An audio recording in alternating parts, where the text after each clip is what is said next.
तो आइए कहानी सुनते हैं, एक रात ऐसी भी का दूसरा भाग। जैसा कि आपने पहले पार्ट में सुना था, मैं और मेरे दोस्त रेस्टोरेंट से खाना खा के निकले ही थे, पर होती है हमारे साथ कुछ अजीब घटनाएं। तो आइए सुनते हैं इस कहानी का दूसरा और आखिरी भाग। अगली सुबह हम चारों ने उस रेस्टोरेंट में मिलने और कल रात की घटना पर चर्चा करने का फैसला किया था। मैं सबसे वहां पहले पहुंच गया, लेकिन जो मैं देखता हूं मैं अचंभित रह जाता हूं। जिस रेस्टोरेंट में हम खाना खा रहे थे वह रेस्टोरेंट पूरी तरह से राख में बदल गया था। पूरा रेस्टोरेंट जल चुका था, पूरी जगह आग से पूरी तरह से नष्ट हो गई थी। पैरामेडिक्स और फायरमैन किसी भी जीवित व्यक्ति की खोज करने में असमर्थ थे और वो डेड बॉडीज को निकालने की कोशिश कर रहे थे। मैंने देखा कि कुछ लोग सड़क की दूसरी तरफ खड़े होकर यह सब देख रहे थे। मैं वहां गया और उनमें से एक से पूछा, यहाँ क्या हुआ है? उसने कहा, कल रात एक बहुत भयानक आग लगी, बहुत ही ज्यादा भयानक आग, और कुछ भी बच नहीं पाया। सभी लोग इमारत के अंदर ही फंसे रह गए थे और आग इतनी तेज थी कि कोई बाहर भी नहीं निकल पाया। जब तक फायर ब्रिगेड और पैरामेडिक्स यहाँ पहुंचते सब कुछ खत्म हो चुका था। सभी लोग पहले ही मर चुके। यह सब सुनकर मैं थोड़ी देर दंग रह गया।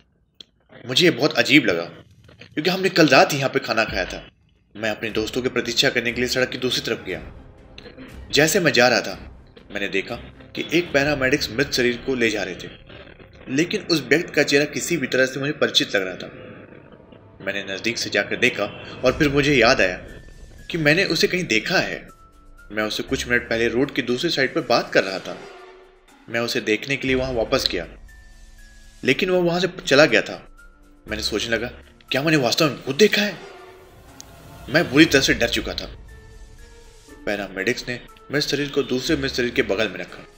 संयोग से यह भी मुझे परिचित लग रहा था। मेरे आश्चर्य के लिए यह वही व्यक्ति था जिसे मैंने कल रात अपनी गाड़ी के सामने देखा था।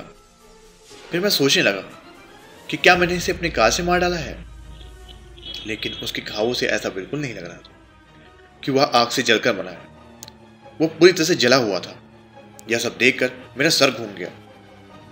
यह सब क्या हो रहा है मेरे साथ? क्या मैं पागल हो गया हूँ? ऐसा लग रहा था मुझे। ऐसा लग रहा था कि जैसे अचानक मैंने भूत को हर जगह देख रहा हूँ। मैं हर जगह भूत ही भूत। इस समय तक मेरा दोस्त विक्की भी वहां पहुंच गया और जला हुआ रेस्टोरेंट देखकर चौंक गया। उसने कहा, भला यह कैसे संभव है?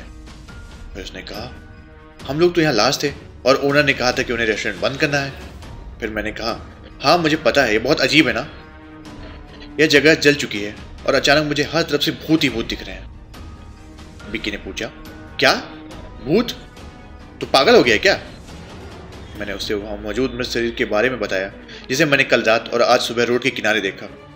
विक्की ने कहा, यह बहुत अजीब है, ऐसा कुछ मेरे साथ भी हुआ। मैंने कोई भूत नहीं देखा, लेकिन मुझे कल रात मेरी कार के सामने तुम दिखे थे। तुम्हें याद है ना? जैसे ही उसने यह सब बोला मेरी नज़र पैरामेडिक्स की तरफ गई। ये वो 4 डेड बॉडीज थी जो वहाँ से वो निकाल कर ले जा रहे थे। विक्की, मैं, मुबारक और मेरा एक दोस्त, सभी 4 पूरी तरह से जल चुके थे। मैंने विक्की को देखा, फिर मेरे जले और निर्जीव शरीर पर मेरी आंखें टिक गई। मेरी ही आंखों के ठीक सामने मुझे ले जाया जा रहा था। तो ये थी आज की कहानी।